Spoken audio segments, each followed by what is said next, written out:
ya estamos, sí. Amigos de Aquí Me Quedo Perú, estábamos en una conversación previa un poco con José Adolfo Quizocala. Para los que no lo conocen, hace 10 años fue el niño banquero que causó revuelo con sus ideas, innovaciones y los proyectos que realizaba.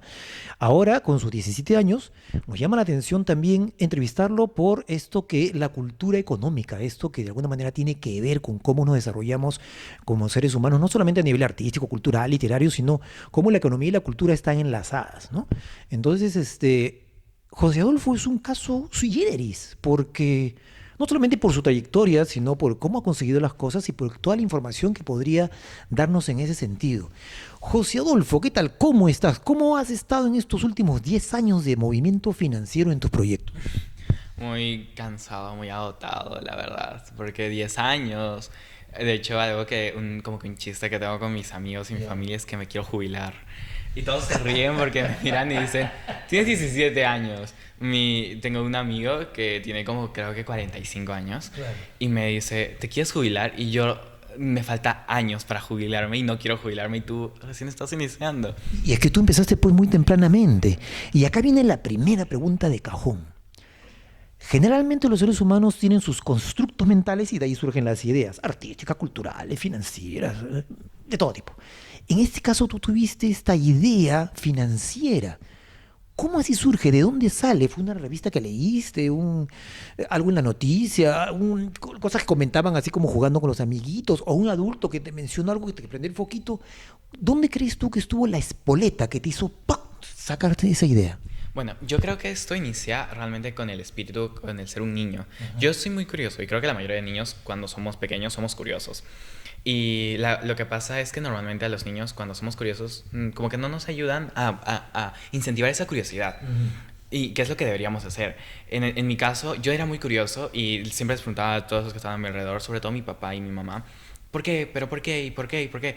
Y a veces se hartaban y me decían, ya no tengo respuesta, o sea, ya no sé qué más decirte el por qué, porque para mí era, no sé, ¿por qué la leche es blanca? Y ellos, Que son preguntas de cajón, pero que a veces tienen un sentido de cómo se va construyendo tu actitud ante el mundo. exacto. Entonces, a veces mis padres no sabían cómo responder. Y una de las preguntas que yo les hice a ellos era, ¿por qué había niños trabajando? Porque yo no entendía, ¿por qué yo iba a un colegio? ¿Y por qué muchos de los niños en mi ciudad no iban a uno? Y mis padres, o bueno, en este caso mi papá me dijo, es que a veces pasan diferentes circunstancias en la vida de un niño que se ve obligado a trabajar. Pero a mí no me quedaba claro, porque yo decía, ¿cuál es esa circunstancia?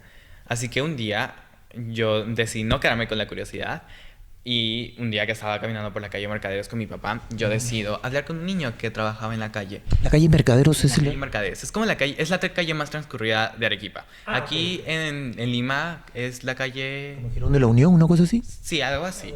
Entonces es como que una calle peatonal donde la gente camina y... Comercios. Así, están como que los mayores comercios de la ciudad. Y también hay muchos niños trabajando. Entonces, mi papá estaba comprando comida rápida, que a mí me encanta, y me senté al lado de un niño que estaba vendiendo bolsas para la basura. Y le empiezo a preguntarle cómo le había ido en su día, si había ido al colegio, qué había aprendido, si había comido, si había almorzado, porque ya era tarde. Tenía 7 años. Sí. Y él era muy tímido, pero poco a poco empezó a contarme y a hablar conmigo. Entonces, él me contó su historia. Y a mí su historia me cambió realmente porque él me dijo, yo le pregunté, ¿por qué trabajas? ¿Por qué no estás en el colegio? Y él me dijo, lo que pasa es que mi papá perdió su trabajo hace muy poco. Mi mamá no terminó en la secundaria, no encuentra trabajo fácilmente. A veces trabaja en casas ayudando, pero ahora no tiene trabajo. Y tengo 2 hermanos pequeños. Mi mamá ahora los está cuidando. Pero estos últimos meses escucho a mis padres discutir porque no hay dinero en la casa. Y ¿sabes qué? No es bonito. No es bonito llegar a la casa y escuchar a tus padres discutir. No es bonito llegar a la casa y no saber si vas a comer o no. No es bonito ir al colegio con ganas de aprender y que no tengas los materiales necesarios para estudiar y tengas esa vergüenza de decir que no tienes para que tus compañeros no se burlen de ti. Yo he pasado por eso y no quiero que mis hermanos pasen por eso también. Así que ahora que yo ya no soy un niño, yo tomé la decisión de dejar el colegio. ¿Y qué edad tenía el muchachito? Eso es una buena pregunta. Porque él decía que ya no era un niño. pero tenía 13 años. Ok. 13 años, realmente es un niño. Yo obviamente era menor que él, pero él aún seguía siendo un niño. Que encontró un problema en su entorno, en su familia, y no esperó a que sus papás buscaran una solución, porque, ojo, quien se supone que debe darnos acceso a una buena educación, acceso a ropa y a comida, son nuestros padres. ¿Y cuando no puede? Y cuando no pueden, exacto. Pero al fin y al cabo, esa es su obligación. O sea, dentro de nuestros derechos como niños está el acceder a educación, tener ropa, tener un techo donde vivir, alimentarnos correctamente. Que no sucede en nuestro país es lamentable. Pero al fin y al cabo es su obligación. Pero este niño no dijo, bueno, es problema de mis papás, que ellos se las arreglen. Sino él realmente dijo, tengo que hacer algo. Voy a dejar el colegio y voy a trabajar por mis hermanos hasta que mis padres puedan tener un futuro mejor para nosotros. Y eso me cambió la vida. Claro, señores, el hambre no es una cosa bonita. Me ha tocado a veces a mí pasar hambre por cuestiones altibajos en la casa o porque un día me fui de camping mal equipado y me pasé 3 días sin comer, pero donde tú sabes que con determinadas soluciones vas a lograr conseguir comida. Otra cosa es pasar hambre sin saber si va a llegar la comida. Es otra angustia distinta. Y es lo que muchos muchachos y niños pasan en la realidad. Exacto, y es que realmente en nuestro país hay pobreza. O sea, podríamos decir, más del 50% de nuestros compatriotas son pobres, viven en estado de pobreza o extrema pobreza. Y realmente algo que me parece sorprendente es cómo siempre las personas, cuando hablan de pobreza, mencionan a los adultos y cómo la pobreza afecta su entorno familiar, su entorno social, el trabajo, que a veces no es fácil conseguir trabajo cuando estás mal calificado en Infocorp, por ejemplo, y cosas así. Pero al fin y al cabo, realmente quienes más sufren son los niños. Sí. Porque, claro, los papás son los que se metieron en los problemas financieros. Pero el niño es el que no va a tener dinero para comer, el que no va a tener dinero para comprarse ropa. Sus expectativas. Exacto. O sea, y sobre todo para poder tener un futuro prometedor. Porque muchos de nuestros peruanos y muchos de los niños hoy en día dicen, ¿para qué? ¿Para qué estudio? Sí, pues. ¿Para qué hago esto? Si es que realmente no voy a tener un futuro. Porque creen que la situación económica de sus familias los define como personas. Y eso está mal. Porque realmente no es así. Realmente el futuro de cada uno de nosotros depende, exacto, de nosotros mismos. Una familia de músicos morenitos, ellos vinieron de viaje con otros, gente morena de acá que hace shows, espectáculos, vinieron con su sobrinito de viaje, su sobrinito de 6 años. Y el sobrinito llegó a Perú y de repente un día el sobrinito aterrado, no, me quiero regresar, pero ¿qué pasa? ¿Qué le pasa? No entiendo. Había visto a los niños en la calle y él había preguntado, ¿y esos niñitos por qué están así? No tienen papás. Entonces él se aterró, ¿qué pasa si yo me quedo sin papás acá? No, yo me quiero regresar a Estados Unidos. Un chiquito de 6 años traumado por lo que había visto.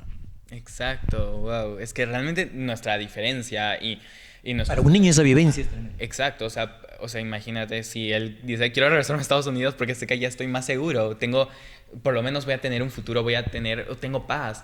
Y es que eso nos enseña realmente, lo que acabas de mencionar es muy importante, porque eso nos demuestra realmente la falta que nos hace nuestro país y la gran diferencia que tenemos con países primermundistas, claro, como Europa o Estados Unidos. Y es que realmente, la verdad, algo que mencioné hace poco en una entrevista que tuve con RPP, es que en nuestro país los niños y los jóvenes no tenemos derechos. Tenemos nuestros derechos en la Constitución, claro, ahí está. Como muchas de las leyes. Y que es una polémica sobre cuántos derechos deben o no tener, ¿no? Exacto, pero al fin y al cabo están ahí. Pero de ahí a que se cumplan, es totalmente diferente. De ahí a que nuestro Estado realmente se esfuerce por darnos un futuro prometedor, es totalmente diferente. De ahí a que las empresas privadas o incluso nuestros propios padres se esfuercen por darnos un futuro prometedor, es diferente. Y es que realmente las personas algo que no entienden es que tener hijos no es una decisión de, quiero tener un hijo. Realmente no es así. O sea, tener un hijo y traer una persona a este planeta Tierra implica muchas cosas. Es una gran responsabilidad e implica cambiar nuestra manera de pensar como padres. O sea, ya imagínense que tengo hijos, ¿ok?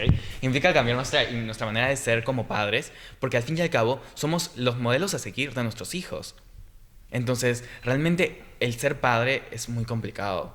Y en nuestro país, lamentablemente, a veces lo toman como una decisión muy fácil. Y realmente a mí no me parece así. Porque pues tenemos casos en nuestro país de anemia, tenemos millones de casos de deserción escolar, de jóvenes desempleados, o sea, hay grandes números hoy en día en nuestro país que son devastadores y que realmente nos demuestran que aquí en nuestro país los niños y los jóvenes no tenemos un futuro. Exacto, entonces, como verán, todo esto es el preámbulo un poco para establecer cómo es que surge esta idea y este emprendedor. Ya regresamos con José Adolfo Quisocala.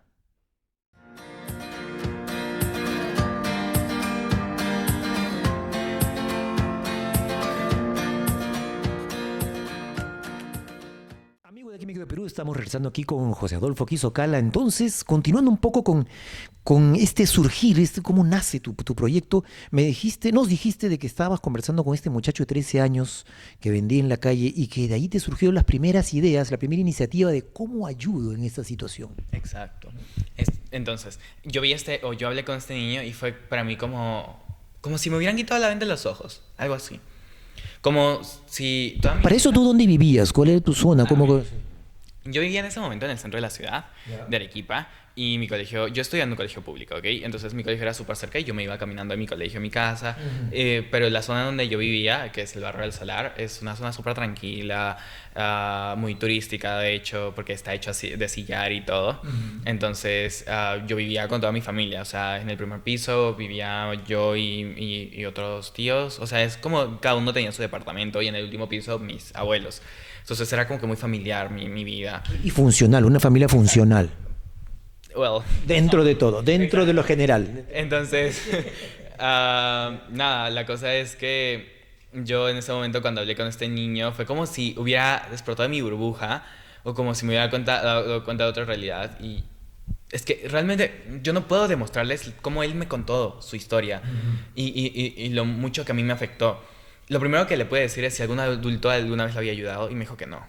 Que lo máximo que habían hecho por él era darle una manzana. Porque él le había preguntado si había almorzado y él dijo que no y le dio una manzana. Entonces yo dije, nadie va a hacer nada por ellos. Llegué a mi casa. En ese momento como que se me quitó el hambre y lo que mi papá me había comprado yo se lo di al chico. Y yo llegué a mi casa y no tenía hambre. Yo estaba pensando y llorando porque soy muy sensible, ¿ok? Y entonces yo estaba en mi cuarto llorando y pensando en la cantidad de niños que podía haber en mi ciudad, en mi país y en el mundo con situaciones similares. Y me abrumaba pensar en eso porque decía, ¿cómo nadie hace nada? Y dije, tengo que hacer algo. ¿Qué fue lo primero que hice? Tomé la decisión de romper mi chanchito. Mis papás ahorraban para mí desde que yo tenía 1 año. Según ellos, para mi futuro, universitario. Ellos ahorraban para que en algún momento con eso podamos pagar la universidad. Yo vi mi chanchito, lo agarré, lo tiré al suelo y empecé a contar las monedas. Cuando mi mamá entró a mi cuarto, no podía creerlo. Me dijo, ¿qué estás haciendo? ¿Por qué has hecho eso? ¿Por qué has roto tu chanchito? Y yo le dije, tú me has dicho que este dinero es mío. Entonces ahora yo tomé la decisión de que ya sé qué voy a hacer con esto. Mi mamá no entendía, se sentó al lado esperando a ver qué es lo que yo estaba haciendo y yo estaba contando mis monedas. Y dije, ok, ahora, ¿qué voy a hacer con ese dinero? ¿Qué puedo hacer? ¿Qué puedo hacer? Y lo primero que hice fue que cada vez que yo salía a la calle, con mi papá, con mi mamá, con mi abuelita, con quien sea, me llenaba y me atascaba los bolsillos de dinero y salía en la calle en busca de niños trabajando. Y cada vez que encontraba a uno, agarraba un poco de las monedas, iba donde él y le decía, toma, vamos, tú puedes. Porque sabía que detrás de ese niño había una historia. No podemos negar que hay casos de explotación infantil, eso es obvio. Pero realmente detrás de ese niño había una historia.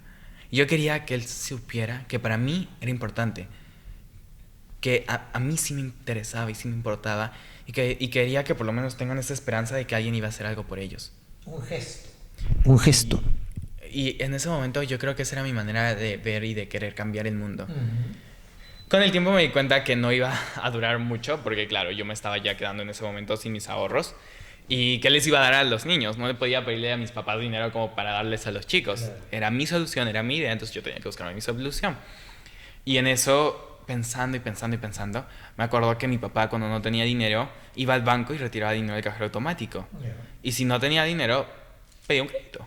Y dije, oye, ¿por qué no hacer eso? ¿Por qué no crear un banco en donde los niños puedan ahorrar el poco dinero que tengan y si necesitan me lo puedan pedir? Si funciona para los adultos, ¿por qué no podría funcionar para mí? Entonces, así como que nace la idea de querer crear un banco. Una forma de ahorro en principio para estos muchachos que tenían ingresos de ese tipo de caudal, por así decirlo. Exacto, o sea, yo lo que quería era que ellos entendieran que a través del ahorro podían como que luchar por sus sueños y por sus metas. Esa era como que la idea que yo tenía, porque como les dije, mis papás ahorraban para mí desde que yo tenía 1 año. Entonces ellos estaban ahorrando para mi futuro universitario. Entonces yo dije, si yo puedo ahorrar para mis estudios universitarios, los niños también pueden ahorrar para el suyo. O los niños también pueden ahorrar para las cosas que quieren o que necesitan. Esa era como la idea que estaba en mi cabeza y por la razón por la que yo quería hacer este proyecto. Y es por eso que surge la idea de banco, porque uno dice, ¿por qué no se le ocurrió una cooperativa, o no sé, una caja de ahorro, ¿no? Porque un banco de frente, ¿no? O sea, porque lo único que yo sabía en ese momento era que existían los bancos. Pero de hecho, algo muy curioso es que el modelo de negocio hoy en día es una cooperativa. Claro. Bajo el modelo cooperativo, ya que hoy en día me parece el mejor, porque yo soy el dueño, perdón, yo soy el creador, pero no soy el dueño de mi proyecto. Los dueños son los más de 7,000 niños que hoy día tengo en mi proyecto. Entonces, el modelo cooperativo me parece el más social de todos los dentro del sistema financiero. Pero es que yo no sabía que existía más. Yo solo sabía que existían los bancos y por eso dije, voy a crear un banco, sin saber realmente lo complicado que era. Y es que tenemos que entender algo. Era un niño de 7 años que quería cambiar el mundo a su escala, a lo que él podía ver, a lo que él encontraba en su entorno, pero quería cambiar el mundo. Lo curioso es que fue una pegada de marketing, porque un banco creado por un niño, ya de inmediato tenía una contradicción intrínseca que creaba una marca, por así decirlo, creaba una sorpresa, y eso contribuía a que se haga correr la noticia, por así decirlo. Exacto, y es que realmente no dudo de que en algún momento mi proyecto se convierta en un banco de verdad, solo que hay muchas cosas que se necesitan para poder hacer eso, mucho dinero. Ahí entramos en los temas ya después. Así que si alguien de los que está viendo esto quiere ayudarme a lograr que mi proyecto se convierta en un banco, yo encantado. Y nada, realmente pues es que si lo vemos como tú lo dices, era un niño que jugaba a ser un banquero. Y es que así fue. Para esto yo tuve una oportunidad, que fue ser alcalde de mi colegio. Y realmente yo digo que esa es una gran oportunidad porque, pues claro, en nuestro país no nos escuchan a los niños. Entonces, el ser alcalde de mi colegio me permitía poder tener un poco más de poder. Respaldo.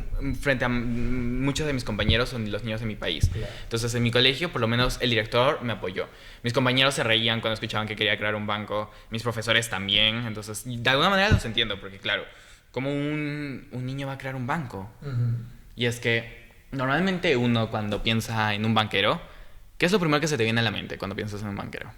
Un financista que inversiones, activos, qué sé yo, la bolsa, lo principal. Pero ¿cómo crees que es esa persona? ¿Cómo crees que es el gerente del banco más grande que tenemos en nuestro país? Fría calculadora y cortacabezas. Ok, ya, por ejemplo.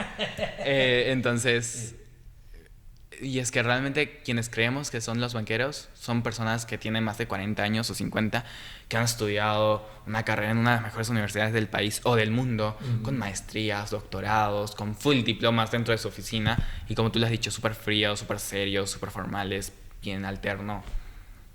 Pragmáticos. Exacto, que te dan miedo de simplemente verlos, calculadores. Pero ahora imagínate un banquero que en primer lugar ni es un adulto, ni es serio, ni es formal, y ni es frío ni calculador, y al contrario es social. Es algo súper... Exacto, es un niño. Y todos veían y decían, ¿cómo va a crear un banco? ¿Qué le pasa? Y es que era... Si lo vemos, era como que un niñito que estaba jugando a su banquito dentro de su colegio, que quería enseñarles a esos niños qué es lo importante del ahorro, cómo funciona esto, cómo funciona el otro, y nada. Ese monopolio a mayor escala en el barrio, una cosa Exacto, así. algo así como un monopolio. Ay, qué bonito, ¿no? Que jugando con los billetitos. Ay, qué lindo. Seguro de grande va a querer ser banquero. Claro. Y pues así es como normalmente lo veían. Y de hecho yo hubiera visto de esa misma manera. Pero nada, al fin y al cabo se convirtió en una realidad. Y creo que eso es lo importante. Y ahora, ¿cómo está ese proyecto? Ahora ya tú con 17 años y con todas las obligaciones que te da ello, porque tienes que informar, transmitir la idea, derivar el proyecto, adaptarte, hacer una serie de cosas. Supongo que habrás tenido nuevas aperturas de ojos sobre cómo funciona el sistema financiero mundial. Entonces, ahora, ¿cómo está ese proyecto? ¿En qué está? ¿Cuál es la ruta? Y es que sí, o sea, cuando yo inicié con mi proyecto, era como que justamente ese sueño de ese niño de querer ser banquero, que poco a poco empezó a crecer y a cambiar mientras se me fueron presentando necesidades o diferentes circunstancias. Por ejemplo, algo que es muy importante y muy diferente entre mi proyecto y los otros bancos en el Perú y en el mundo, es que en mi proyecto la moneda principal para las operaciones financieras no es el sol y el dólar. O sea, sí trabajamos con esas monedas y esas divisas, pero la principal no son esas, la principal son los residuos sólidos. ¿Y qué son los residuos sólidos?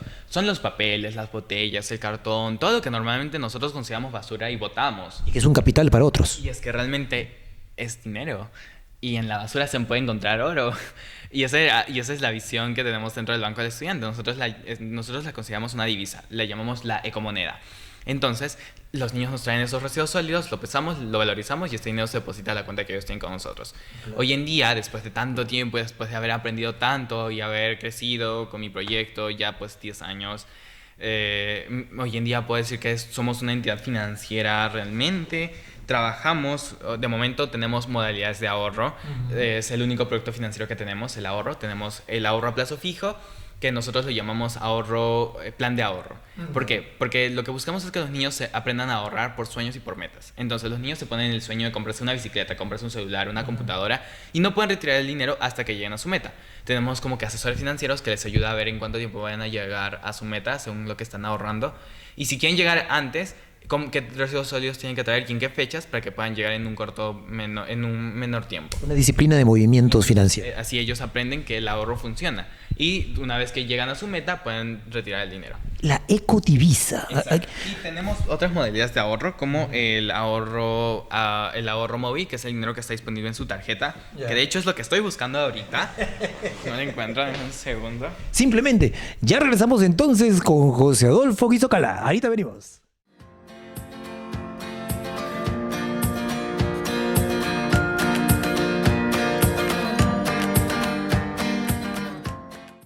Volvemos con José Adolfo Guizocala, que nos estaba por mostrar su tarjeta con 17 años.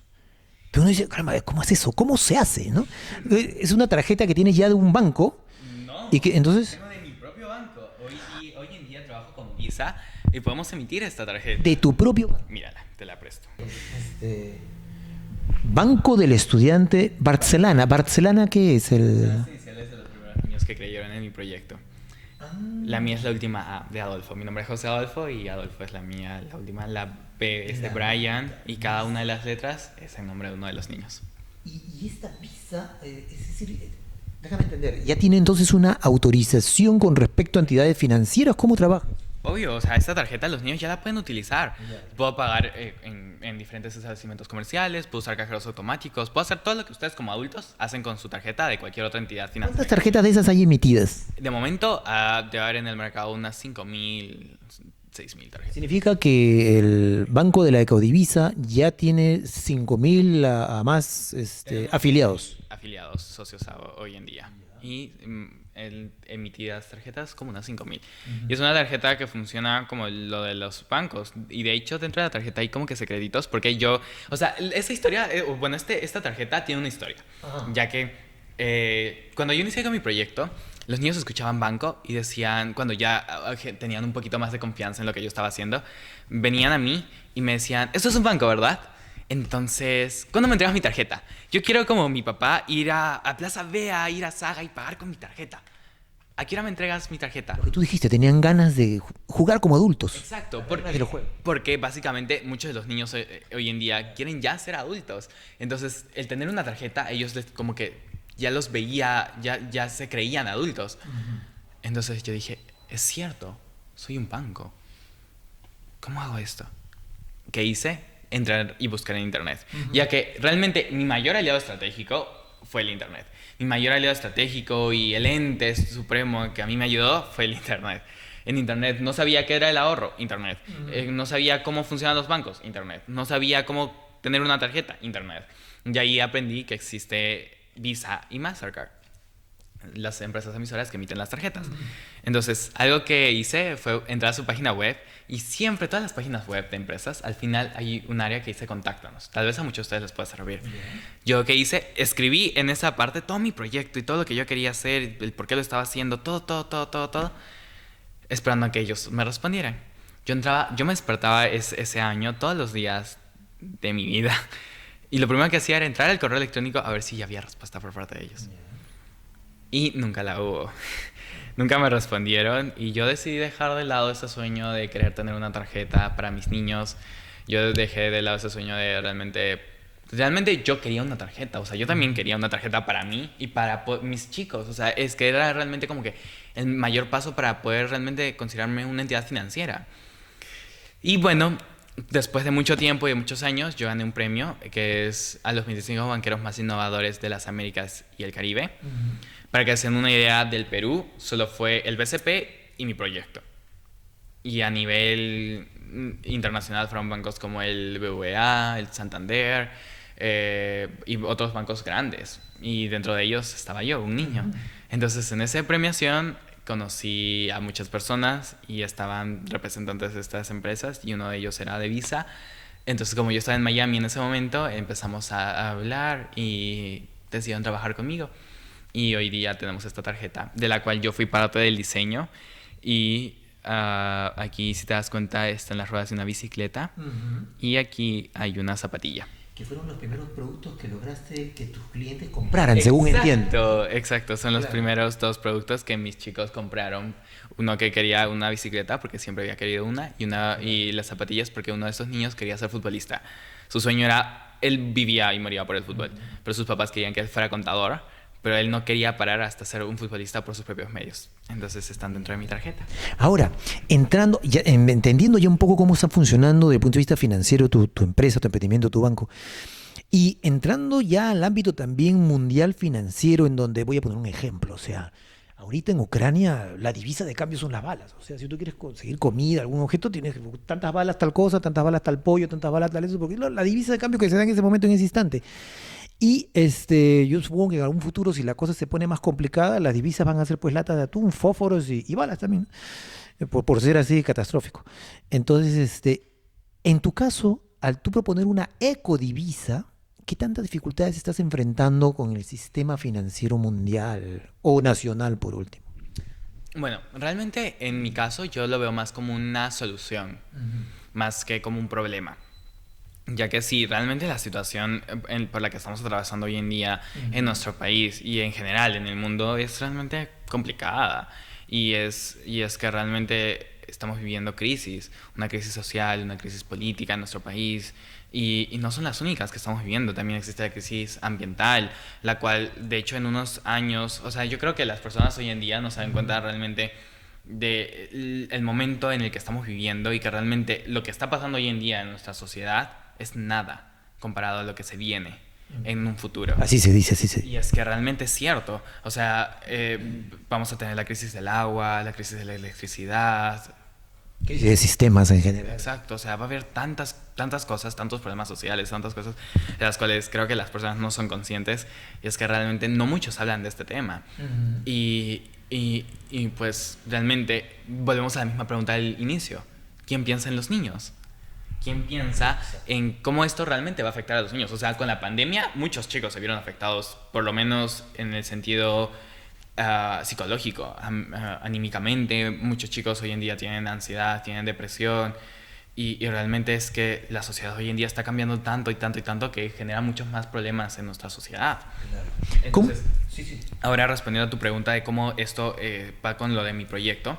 Y es que realmente yo veo en lo que estoy haciendo una solución, porque realmente es una oportunidad de que las personas y sobre todo los niños puedan generar una independencia financiera, puedan generar un poco de ingreso, literalmente de la basura, para que puedan comprar alimento, para que puedan comprar ropa, para que puedan comprar útiles escolares y todo lo que realmente necesitan. O sea, para que se hagan una idea, el promedio de ahorro en mi proyecto es de 60 soles al mes. O sea, el promedio del niño que menos trae es de 60 soles. Hay niños que tienen muchos más ahorros y que al mes pueden sacar 100, 120, 300, dependiendo también. Pero, o sea, ese es el promedio de ahorro de un niño al mes. O sea, imagínense que un niño de, pónganse, 8 o 9 años, genere 300 soles, genere 100 soles. Realmente. Ya en este caso, como jugando con las cosas que tiene en la calle por el tipo de vida que a veces llevan, ¿no es cierto? O el capital de lo que está ahí y que puede ser en este caso ordenado por tu emprendimiento. ¿Cómo se hace para ser parte de tu banco? Porque en tu banco supongo que hay un equipo ejecutivo, hay un equipo de asesores y también los afiliados. ¿Cómo se hace para ser parte de tu banco? Ok, entonces, para ser socios del Banco del Estudiante, lo primero que tienen que hacer es cumplir el rango de edad, que es desde los 7 años hasta los 29 años de edad. Entonces, es para niños, adolescentes y jóvenes. Una vez de que cumples tú el rango de edad, puedes recién aperturar tu cuenta. Nosotros de momento tenemos oficinas tanto en Arequipa como en Lima. Estamos ahorita iniciando el proceso de expansión a nivel nacional.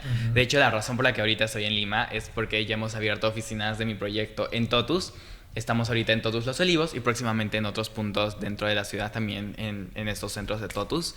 Y en Arequipa tenemos oficinas en el Parque Lambramani y en la calle Melgar. Pueden buscar en Google Banco del Estudiante y les va a aparecer la dirección de Arequipa. Y nada, ahorita estoy creciendo con mi proyecto y para que sean socios tienen que apersonarse a uno de estos puntos, llevar una copia de DNI de uno de los niños, una copia de DNI de uno de los padres, 2 fotografías tamaño carnet y pueden aperturar su cuenta. Tenemos la cuenta free, que es para que los niños puedan aperturar su cuenta y puedan empezar a ahorrar. Lamentablemente no van a poder tener la tarjeta. Si es que desean la tarjeta tienen que pagar 5 soles. Y la otra cuenta, que es la cuenta como suprema, en donde pagan 25 soles, que es el derecho a afiliación, que les da beneficios en educación y en otros temas de seguros. Tenemos convenio con clínicas oftalmológicas, odontológicas, de salud psicológica. Entonces los niños que quieran acceder a este tipo de beneficios es para los socios que pagan este derecho a afiliación, que es de 25 soles. Entonces, una vez que los niños se afilian, tienen que hacer los cursos de educación financiera y educación ambiental, que son obligatorios y gratuitos. Tienen que tomar cursos sobre en qué tipo. Exacto, porque realmente otra diferencia entre mi proyecto y los otros modelos de finanzas que existen Instruirlos. Es que nosotros les enseñamos. Nosotros no les ofrecemos todos los productos financieros y que ya ellos se las arreglen, sino nosotros les enseñamos. ¿Por qué? Porque lo que nos falta en nuestro país es una educación financiera. Porque de hecho la razón por la que pasan la mayoría de los problemas financieros en nuestro país y las personas tienen problemas financieros es porque se lanzan al mundo de las finanzas, se lanzan a la piscina y realmente se aprovechan de ellos, porque los bancos y las entidades financieras se aprovechan del desconocimiento que existe. Pero realmente los bancos no son malos. En nuestro país sí, y en la mayoría también. Pero realmente no son malos. O sea, si uno sabe realmente a tomar al toro por las astas, el banco o las entidades financieras se pueden convertir en un aliado para ti, en un aliado para que puedas luchar por tus sueños, en un aliado para que puedas luchar por tu negocio, por tu familia. Es un gran aliado, pero la cosa es que tienes que saber y los bancos no te enseñan. Entonces, y tampoco los colegios. Bueno, ahora como que ya está dentro de la currícula, pero igual no es como una educación financiera integral. Entonces, realmente este tipo de cursos se les debería enseñar a los niños y es lo que nosotros hacemos. La regla del juego, desde cómo se aprende a jugar ludo, todo, la constitución y las reglas financieras. Exacto. O sea, de hecho, dentro de este modelo de educación que tenemos, ahora es virtual, es con jueguitos, todo súper dinámico, con videos. Una vez que ellos aprenden en la teoría, lo llevan a la práctica dentro del proyecto, porque pueden empezar a ahorrar y todo. Entonces, de hecho, mi sueño como banquero es poder sacar nuevos productos financieros. De hecho, estamos trabajando ahorita en el crédito, estamos trabajando en seguros de salud para los niños y depende de cómo vayan, los lanzamos al mercado y estoy pensando trabajar en otros, como el listening y otros productos financieros en favor de los niños. Genial. Miren, entonces toda esta información va a ser útil también para incluso algunas otras empresas o grupos de trabajo, asesores de grupos financieros, para que al saber cómo funciona este banco también puedan generar ideas, hacer lluvia de ideas y de repente ver en qué pueden colaborar con tu emprendimiento, ¿no? ¿Algo más que quieres agregar para toda esta comunidad que tiene esta gran oportunidad de aprender sobre esto? Nada, realmente que todo depende de nosotros mismos. O sea, creo que el mensaje final de esta conversación o de esta charla o de todo esto que hemos podido conversar es que realmente hay muchos problemas sociales en nuestro país y en nuestra sociedad que no podemos esperar a que nuestro presidente o nuestros congresistas o los que lideran nuestro país solucionen estos problemas. Realmente creo que el mensaje final es que todos somos peruanos y por ende todos deberíamos hacer lo posible para crear un país mejor. Y realmente que entiendan que los niños y los jóvenes no solo somos el futuro de nuestros países, como muchos creen, sino somos el presente. El presente que está cambiando hoy en día las reglas del juego y lo que está sucediendo en nuestro país para poder generar un futuro prometedor, no solo para nosotros, sino para todos en general. Y eso es muy interesante, ya que así como yo sé que en nuestro país hay muchos chicos con ideas innovadoras que tal vez no son escuchadas. Y ustedes tienen tal vez la oportunidad de poder escuchar a su vecino, de poder escuchar a su sobrino, a sus hijos, a sus nietos y poder entender que realmente los niños y los jóvenes hoy en día tenemos mucha más información y podemos cambiar el mundo. José Adolfo Quisocala, que nos ha dado una clase maestra de fuerza y de organización. Muchachos, aquí nos vemos, aquí me quedo Perú, ahí nos vemos.